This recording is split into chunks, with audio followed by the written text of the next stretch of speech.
बिस्मिल्लाहिर्रहमानिर्रहीम अस्सलाम वालेकुम। वेलकम टू माशाल्लाह टू सिस्टर कुकिंग चैनल। कैसे हैं फ्रेंड्स? उम्मीद है खैरियत से होंगे। तो आज हम बना रहे हैं मूंग की दाल की बड़ियाँ। तो इसके लिए सबसे पहले हमें चाहिए होगी मूंग की दाल, कच्ची ही हो मूंग की दाल। ये देखिए मैंने लिए है, एक बड़ा कप मूंग की दाल ले लिए। इसे मैं 1 घंटे के लिए भिगो के रख दूँगी। ठीक है। तो इसके बाद देखिए मैंने ये मूंग की दाल को भिगो कर रखा था, तो उसके बाद मैंने इसको ग्राइंड कर लिया है। तो ये इस तरह पेस्ट बन गया है। अब इसमें ये जो तमाम मसाले हैं ये ऐड करने हैं। तो सबसे पहले इसमें लिया है लाल मिर्च पाउडर, और इसके बाद है इसमें नमक, हल्दी, पिसा हुआ धनिया, गरम मसाला पिसा हुआ, कलवंजी है 1 चुटकी, और ये अजवाइन है 1 चुटकी, और बाकी ये जो तमाम मसाले हैं ये आधे आधे चम्मच लिए हैं। इनको मैं इस पेस्ट में ऐड करूँगी। ये सबसे पहले हम बनाएंगे बड़ियाँ, और इसका मसाला जो होगा वो हम अलग तैयार करेंगे। तो ये मसाले थे इस पेस्ट के लिए, बड़ियाँ बनाने के लिए। अब हम चलते हैं, जो हमने सालन बनाना है उसमें जो मसाले लेंगे तो वो भी हम देख लेते हैं हमने कौन कौन से मसाले लिए हैं। ठीक है फ्रेंड्स। तो सबसे पहले इसमें लिया है थोड़ा सा धनिया, गरम मसाला साबुत।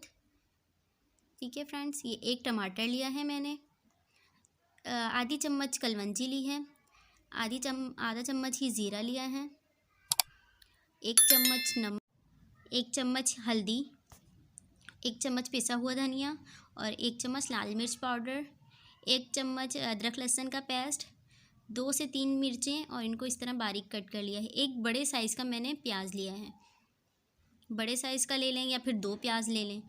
तो ये मैंने 2 चम्मच जो सालन के होते हैं वो मैंने ऑयल ले लिया, और इसमें सबसे पहले ऐड करेंगे हम प्याज। सबसे पहले प्याज को ब्राउन कर लेते हैं। ये प्याज ब्राउन हो चुके हैं, तो अब इसमें ऐड करेंगे हम गरम मसाला। इनको भी हल्का सा फ्राई कर लेंगे ताकि इसकी अच्छी सी खुशबू हो जाए। इसके बाद इसमें ऐड करेंगे हम टमाटर। तो यहाँ पे मैं थोड़ा सा पानी ऐड कर रही हूँ ताकि जो प्याज है ना वो ज़्यादा ब्राउन ना हो जाए, क्योंकि इससे फिर कलर जो सालन का होता है वो थोड़ा चेंज हो जाता है ना, डार्क हो जाता है। तो नेक्स्ट हम 1 बाय 1 तमाम मसाले ऐड कर लेंगे इसमें। तमाम मसाले ऐड हो चुके हैं। अब हम इन्हें 4 से 5 मिनट के लिए छोड़ देंगे। इससे पहले मैंने इसमें ऐड कर लिए हैं हरी मिर्चें, और 4 से 5 मिनट के लिए हम ढक्कन ढक के रख देंगे ताकि ये मसाला तैयार हो जाए, टमाटर जो हैं वो भी गल जाएं, और ये मसाले का पेस्ट तैयार हो जाए।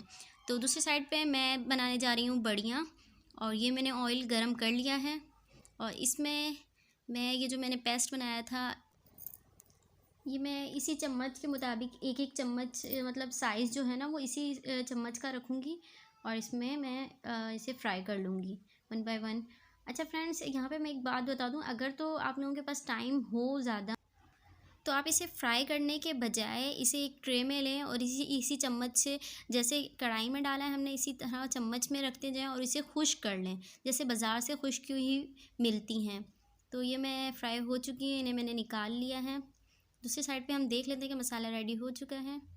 तो ये मसाला रेडी हो चुका है, देखें अच्छा सा पेस्ट बन गया है। तो अब इसमें मैं ऐड करूँगी पानी। पानी मैं ऐड कर रही हूँ इसमें 2 गिलास, और फिर इसके बाद मैंने जितना इसमें पानी रखना होगा मैं इतना रख लूँगी पानी, बाकी खुश्क कर लूँगी। यानी कि शोरबा जो हमने रखना होता है उतना कर लूँगी, और बाकी खुश्क कर लूँगी। तो हम 5 से 7 मिनट इसे छोड़ देते हैं। तो ये मैंने नेक्स्ट राउंड करने के लिए रख लिया था, वो भी हो गया है। तो अब हम इसमें ऐड कर लेते हैं बड़ियाँ। तो पानी जितना मैंने रखना था उतना मैंने रख लिया है, बाकी खुश्क कर लिया। 5 से 7 मिनट हम इसे फिर छोड़ देंगे ताकि ये जो बड़ियाँ हैं वो अच्छे से इसमें पक जाएं। तो ये देखें 5 से 7 मिनट के बाद इसका फ़ाइनल लुक देखें। तो जितना मैंने इसमें शोरबा रखना था मैंने उतना रख लिया है, और अब मैंने इस पर ऐड कर लिया है धनिया। तो अब हम इसे करते हैं डिश आउट। तो ये देखें कितने मज़े की हमारी आज की रेसिपी रेडी हो चुकी है। तो ज़रूर ट्राई कीजिएगा और बताइएगा कि आपको ये रेसिपी कैसी लगी। फिर मिलूँगी एक नई रेसिपी के साथ, तब तक के लिए अल्लाह हाफिज़।